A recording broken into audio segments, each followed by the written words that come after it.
All right, Grasshoppers, we're going live here. So Jessica's live on Instagram. I'm live on Facebook. Oh, we got some weird sounds going on. Yeah. That was. Oh, that's on your side, I think. Hey, everybody. Good morning. I don't know why. Okay. Happy almost Thanksgiving. Hi, everybody. We get some sound issues here. Yeah. That doesn't sound so good.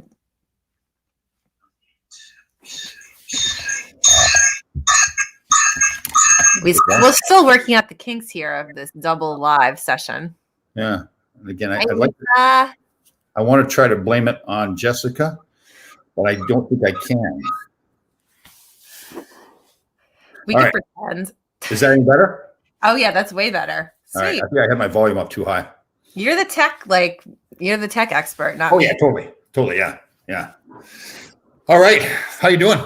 I'm doing good. I had a crazy morning, so I'm in my yoga outfit still, and whatever. Here I am anyway. Okay. How are you? Good. Good. I was I kind of taken a few days off from the gym. Actually, I had to take a few days off because my car broke down, so I couldn't get to the gym. So it was interesting. I try to push it all the time and try to go every day. And people see you need to take a day off and everything. I felt fantastic today. I'm realizing I do kind of overdo it sometimes and need more rest. Yeah, I getcha. I just sent you a request to come back because you came off my live. I don't know why. Okay. It's hard. It's hard to stay at the gym, especially this time of the year with the holidays coming up. I mean, I'm getting ready to eat carbs all day on Thursday. What's that about? Is that a special day to eat carbs? Is that what you're doing? Well, for me, it is. I mean, to me, the turkey's just whatever. I'm all about the side dishes. So I have the stuffing and cornbread, casserole, and green beans with breadcrumbs, lots of biscuits, Yeah. I'm ready for my cheat day. It's going to be a big one. Yeah, I'm more the turkey, the stuffing. If I just have turkey and stuffing and gravy, I'd be fine. If I just had stuffing and gravy, I'm is that right? Now, are you cooking? Oh yeah, I host every Thanksgiving. It's my favorite holiday. Nice. I usually do too. My sons, and I'm very proud of them for this. They've always been with me on Thanksgiving pretty much every year.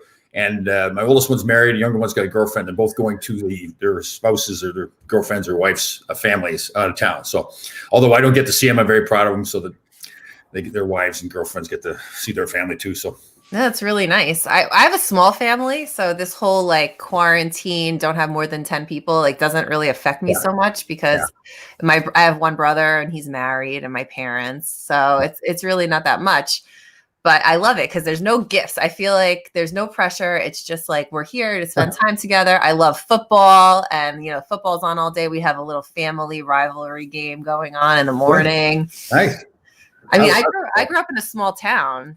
Right. So that was Friday Night Lights there. And oh, is that right? I'm used to, yeah. And one of my friends from home is on actually right now on my Instagram. So he knows what I'm talking about. Oh, okay, cool. What town were you grew up in? Shelton, Connecticut. Oh, okay. So far from you. Yeah. Shelton, where they have I think they've got the rinks there on top of each other. It's rare that it's two rinks and they're on top of each other. I believe that's Shelton, Connecticut. Oh, I don't know anything about hockey. Sorry, I don't know. Yeah, we got to work on that. We got to work on that a little bit. Yeah, I mean, I like to watch hockey, on, I've been to games and stuff, NHL games. Right. You keep leaving my Instagram. Yeah, it keeps down here. I've been to NHL games, but I don't know anything about the hockey scene in Shelton. All right, there we go. Stay there. Okay. I'm not moving. Good morning, everybody. Oh, go Bruins. We have a Bruins fan on my Instagram. Is that bad or good for you? I don't know. Bad. Bad? Oh no. Yeah, Bruins back in. Well, the Bruins and Rangers used to have some really heated battles here. So actually, there's one famous scene where the Bruins went up into the stands at Madison Square Garden. Really? Yeah. And Mike Milbury, who does a lot of TV work, was one of the lead guys. It was kind of funny. He's been made fun of because he was beating a fan with a shoe. He took his shoe off and was beating him over with a shoe. Wow, that's serious. Yeah. So we try to pick on Mike Milbury. When I do my Sunday cooking show, I've got all the pictures up and we put Mike Milbury over with Mayor de Blasio, the two of them all by themselves. And he's saying, "Hell yeah, that was epic." So, Yeah. are you a Laidlaw fan, Mister? The Bruins fan? You like Laidlaw? Is that why you're on? Yeah, he won't. Oh, is he? Oh, I may know who it is. Oh, Kay Hall. Okay. We got cool. All right. So we got the holidays. We got COVID picking up again. There's a lot of stress on people, right? Do you feel Yeah. you feel out there with people with stress? Oh yeah, definitely. I mean, I feel stressed. Yeah. I feel stressed. I don't want to I don't want to get shut down again, which is a real possibility, you know. And I'm stressed about all the restrictions, but I'm stressed to cook dinner, and it's a busy week at the barbershop, so there's a lot of stress going on. Right. So how do you deal with the stress? I do yoga and I meditate, but I also I'm not gonna lie, this morning I locked myself in a bathroom and like screamed into a pillow. Did you really? Okay. That's where I was at. You know, I just had that moment where I'm like, how am I gonna get everything done? So does that help you when you do that? It helped today. Oh, This is my first time doing it, but maybe that will be a new thing I do sometimes. What do you do? That's funny. You know, I just feel like so I didn't get my workouts in on the weekend. I was trying to take some time off. My knees were sore, so I was trying not to walk as much and march and all that kind of stuff. And then my car broke down. So I like going to the gym, and I missed going to the gym. I found myself today feeling so much fire. Like I walked in the gym today, and I was so fired up. It just feels like when I'm out of my routine, it starts to drag a little bit. But we're having comments about lifting helps. It does. I mean, I think the gym is like my number one thing, like you're saying, for stress relief.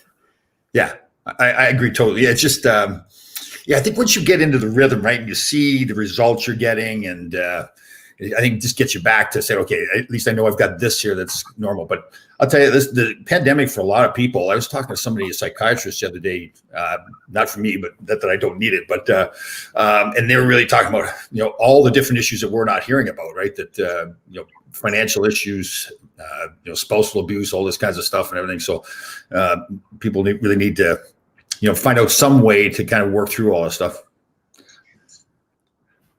Oh, well, okay. Barry Shelley, he's a very funny individual here. He lives up in Cooperstown, New York. If Tom came to your barbershop, what can you do with that head? What, Barry? What? It's the holiday season, Barry. We give you a nice hot towel shave on that head, Tom. We could. My sons, when I started losing my hair, my sons, obviously they were younger, and they used to joke around that I had a peninsula up here. And then when it started to turn into an island, we realized it was time to shave it right off and get rid of it. So, well, Kay Hall wants to know if you have any cool Bobby Orr stories. Bobby Orr stories. Wow. So Bobby Orr was a great player at Boston Bruins. In case anybody doesn't know, Jessica doesn't know. Probably one of the best defensive of all time. So, and he retired before I started playing. But I guess my favorite Bobby Orr, when I got in the agent business, Bobby Orr has an agent business as well. And I really never met him, never talked to him. And he's not just a great player, but a fantastic gentleman, real, like, you know, like any former player, whether you know him or not, can call him up. And I called him up one day for some reason related to the agent business and sat and had a chat with him. And it was just, you know, he was just like a guy that I'd played with, but never really had played with. He treated me just like he was. And so that'd be my favorite, you know, it's that expectation. And a lot of the great players in sports, at least in hockey anyways, are definitely like that. I was so lucky I played with Strauss Zito, another former Bruin, played with Wayne Gretzky, Larry Robinson, and they're just, you know, normal guys that they're part of the hockey community. It would be great for them. So when you guys like have a nice conversation offline and then you get in the rink and you like beat each other up and that's true. Yeah. Well, there's a lot. And as you played more, Marty McSorley was a tough player, a lot of fights, and he was playing for Pittsburgh. And we had a big fight. I was with the Rangers, pretty good fight. And then later on in my career, we played together in Los Angeles. So here, you know, we trying to knock each other out. Now we're teammates together. But guys, we just get used to it. Like even during a playoff series, like one of the great history traditions in the hockey world is you play this, you know, playoff series where you play anywhere from 4 to 7 games. You're beating each other up and trying to. In the playoffs, it's even more intense. And then at the end of it, we just would line up. Center ice and both teams shake hands with each other. And it's kind of, you're facing that guy now. And it's kind of a mutual respect thing where, the guys that you played the hardest against and the harder they played against you, you had more respect for them. So when you shook hands, you kind of like, okay, we're done with now. We had our. That makes sense. Yeah, that makes sense. The first game I ever saw was Devils Rangers, and I saw it in New Jersey, and there was a fight in like the first minute. I was right up on the glass, so that was exciting, and that was my first experience with it. So I think watching it live is really fun. It's hard for me on TV, but I feel like that about most sports. Football is the only one I'll watch on television. Yeah, football. Right. I went to a couple of games live, and it wasn't as good as watching on TV. We're still having our phone problem, right? Get it together, Tom. Sheesh. I know what. I mean, I fixed it. I think you broke it. That's where it works. Hockey for people that go to the game live is so much better. They get hooked once they go to the game live. Then they can watch it more. Part of the issue too is understand the rules, right? I mean, people grow up playing baseball and football and everything. Hockey's got sometimes a whistle will blow for an offside or an icing, and people that don't know the game watching on TV, they just don't get it, so they're going to switch to something else. So that's actually one thing I wish we do a pretty good job. But I wish we did a better job of maybe having some time where we educate the fans a little bit about what the rules are. But do you ever like to get your stress out? Do you ever go to a rink and kind of just like mess around? Mess around? I haven't much. I looked at it. Listen, I was very proud of the fact that I played and worked hard enough to make it to the NHL and all that. But for me, the game's over with now. And some guys still kind of hang on to the fact that they're players and can't get past that. And I try to. Again, I'm proud of it, but I want to be somebody that does other things in life. Yeah, I get that. Yeah. I mean, I get that a little bit. I've never been a professional player, so I played sports, but I was just average, Do you keep in touch? One of the jobs that Jessica has done in the past that people haven't seen, she's working down on Wall Street, kind of, I guess, reprimanding or disciplining people that acted up on Wall Street. So, do you ever keep in touch with those people? Not the people I discipline. They don't want to talk to me, but people I worked with. Yeah, definitely. I've actually been reconnecting with even more people recently. I had my Facebook page private for a while. And what I've learned is, a lot of business goes down on social media. And I was sort of resistant to opening up my self on Facebook for some reason. And I did it. And I started reconnecting with a lot of people from the stock exchange. And it's been interesting. It's like nice to see where everybody is and what people have done with themselves. And The Wolf of Wall Street, Kay Hall, is a great movie. I actually did prosecute some boiler room people. And boiler rooms are just like small brokerage firms, a lot out in Long Island, that have really aggressive tactics they use for elderly clients or people who don't want to be aggressive, but they kind of convince them and bully them into being. And I had a lot of great stories from that time of my life. Right. And it's like, I like to connect with the people I worked with because they get it. It's like working on Wall Street's funny. People will say, "What do you do?" And I'll explain it to them. And they have no idea what I'm talking about. Yeah. Well, I told you I rang the closing bell one time at New York Stock Exchange. Yes, you did. That was great because I was there supposed to be like the motivating guy, and I'm telling everybody you got to do everything all out, and they told me how a couple of times they broke the mallet. People had broken the mallet when they're banging it. So I was bound determined I was going to break the mallet. They kind of turned. I had to try to break it.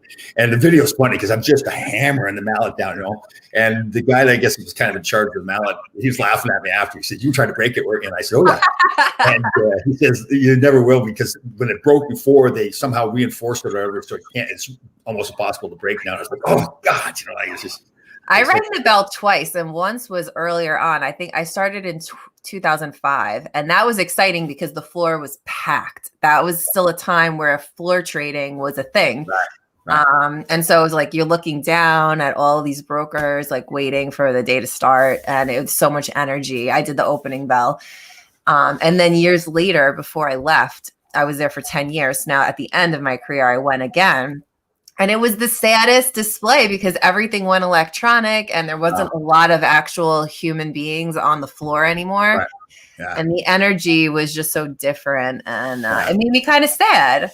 Yeah. I had some buddies that were traders years ago, and they were telling me how exciting it was and fun down there, all the stuff that's going on. Yeah, it was. I mean, there's always something interesting to me. Okay, even though I was a regulator, I'm really interested in the way people's minds work. So when I would be investigating brokers and they would come up with these schemes to kind of skirt the rules, I find that interesting because I'm like, yeah, like you thought of this innovative way to kind of find the gray area. And there's something to be said about that because that's how people forge ahead. Now, I'm not saying break the rules or anything like that, but it's interesting to me that people find these little ways to skirt things and then the regulation has to kind of catch up to them, to their innovation.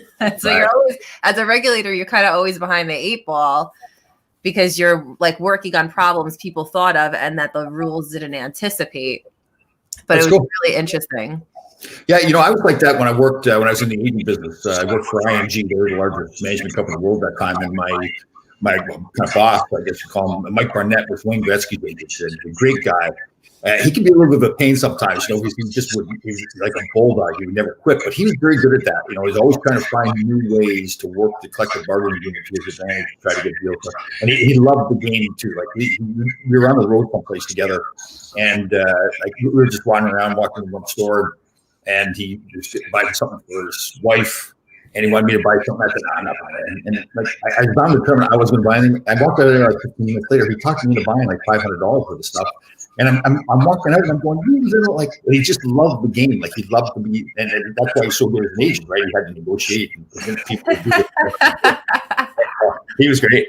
He was, and I learned a lot from him about, just like you said, about, don't just settle for, okay, this is the way it was done before. Try to find new and innovative ways to get things done. It's been cool. Yeah. It is. It's cool. And so K Hall really likes us today. Thank you for tuning in. And he's asking me about the economy. I'm not going to get political on here, but I think anyone who's been on my Instagram knows I'm a very big advocate of small business and allowing businesses to flourish. And I think that takes a very free market to do. So, of course, I'm happy to answer your question offline, but I don't want to get political on here because I think that, both sides have positives and negatives. And I just believe like small businesses need to be open and, keep opening. And I really believe that will help the economy bounce back.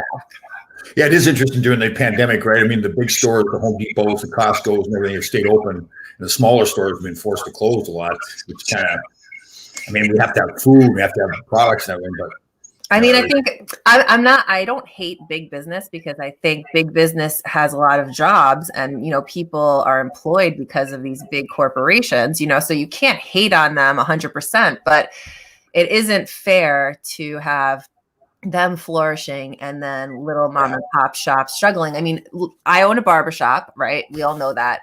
On the news in the New York Post yesterday was an article about a shop that's been in Manhattan for 75 years. And they are closing because of the restrictions and what's happening in New York City. And then all these celebrities and Hillary Clinton and de Blasio, who have all been customers, are now like, we'll give you money to stay open. De Blasio, it's your rules that are making this business hurt in the first place. Like, let's get some perspective, right? I mean, it's sad. We don't all have like famous customers to bail us out. Right. And in some ways, it's easier to control the environment in a smaller place, a smaller grocery store, let's say, right? I mean, I go into Costco and there's hundreds of people in there, So so just that you can restrict how many people are coming in and all that. But yeah, I mean, Farias Park, going back to the pandemic, I don't like seeing these lines outside the grocery store. That gets me. Not because I don't want to wait online. I mean, I'm going to be honest, but that's not the part that bothers me. It's like the part that like we're waiting online for food. Like there's something scary about that. I know I'm a big fan of Boomer Esiason, the old football player. He's got a show in the morning and they're doing getting money put together for the Hungerthon. And they were talking about a lot of places where, and that's the stuff we're not seeing on the news all the time, right? Of all the people that are just, they can't afford to buy food. They've got to go to these places where they're giving out the food. So yeah, there's a lot of scary things going on. That's why, we were talking before about finding a way to, I talked to a lot of people. It's kind of a bad sign. I've got a good friend of mine who owns a liquor store. So that's not a good thing either. But he's talking how, for them, business has never been better. So that's great for him. But so many people are just self-medicating at home, sitting around drinking. Oh, it's so dangerous. I remember, so in the beginning, and I did this when I got divorced, and I did this again at the beginning of quarantine. I said, no way, I'm not drinking. I'm not a big drinker, but I thought, what, it's a perfect storm to become an alcoholic or have a drinking problem, because you're home and you're depressed. Then you drink, and alcohol, of course, is a depressant. So then you think it's helping, but it's not. And it's such a slippery slope. And I said to myself, I'm not drinking during quarantine. Right. I'm gonna work out a lot and try to use that as my crutch, because at least it's a positive crutch. Yep. But, it's a dangerous thing for people. Yeah, there's so many things too. Yeah, your diet and everything. I just feel for me, the healthy diet that I've kind of evolved into now, that's part of it, right? I've got that whole routine where it's up early. I'm just a big believer in that discipline and the routine, and I slept too when the pandemic started. It was okay, it's a little bit of a vacation, whatever. And I realized, man, I don't feel good. I just, my whole health, I feel about my body and everything. So, getting back to that routine for me was big. Now that may not be the same for everybody, right? I mean, you and I have discussed this before, just because I like to do it. Now I do think some of that can help, but I think, some way to break out of that funk that people are in. So. On a lighter note, Pennsylvania, and someone just pointed this out, banned alcohol. And I was thinking to myself, man, that's short-sighted, because that's probably the reason you didn't get any rioting, is because everyone was at least a little tipsy. Now you're going to take away their alcohol. What's going to happen now? The state of Pennsylvania banned alcohol? Yeah, the sale of alcohol. So I guess whatever you have is what you got, and that's it. Well, people are just going to go across the border and load up on booze. That's nuts. But also, this is kind of what's been keeping people at bay. I don't know what's going to happen now. Might get scary up in Pennsylvania. No kidding. That's overstepping the bounds on that. I remember when the pandemic first started too. They were on the news. They were talking about all the restrictions and everything. And they talked about all the things that were open and not open. And then they went to commercial, and then they came back. They quickly were teasing us a little bit. They came back from the commercial. They go, "Oh, liquor stores are open." We're all like, "Yes." Well, because the state makes so much money on the tax of the sale of liquor. It was really because they wanted to keep that revenue going, not because they wanted liquor stores to succeed. It wasn't about the small business owners. It was about. I don't want to get political either, but for a state to think that they can do that now, just. I know that Pennsylvania's got that rule too, where if you're going to go in, the rule is supposed to be, if you go into the state of Pennsylvania, you've got to get a test done if you're going from another state, a negative test. And if you haven't, you have to be quarantined for 2 weeks in the state of Pennsylvania. Now they've got that rule, but they even admitted themselves they're not going to have a checkpoint at the border or something like that. Yeah. It's almost an unenforceable rule. So.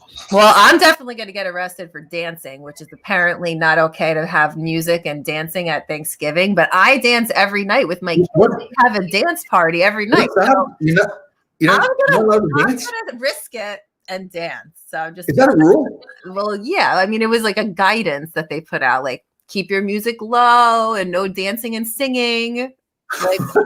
I'm sorry, but that happens nightly at my house. So if you don't see me here next week, I'll be jailed for dancing. It's like Footloose. Remember that movie from the 80s? Yeah. Yes. You couldn't dance? Dude, I've never heard of that. Is that a Governor Cuomo? Did he make that rule? It was on the news. It was. I don't know if it's a rule or just guidance that he put out. But yeah. They get too much time in their hands. Yeah, I mean, you're with your family in a house. What's the difference whether you're dancing or you're just sitting in the house together? That's ridiculous. Wow. I saw a funny meme too that you could have 10 people at Thanksgiving, but 30 people at a funeral. So people are saying they're having a funeral for their turkey. And see, that's an innovative way to skirt the rules. It's funny. Yeah. It's funny. Yeah. I know. So have they made any recommendations about the barbershops? Have they touched on that yet? Not yet. I'm nervous. I mean, I heard that other states are doing 5 p.m. curfews for all businesses and maybe shutting down again, the city's shutting down. And I don't know what's going to happen, but I'm hoping not. I'm just going to try to put that positive energy out there and hope that I agree totally. It comes back. What else can I do?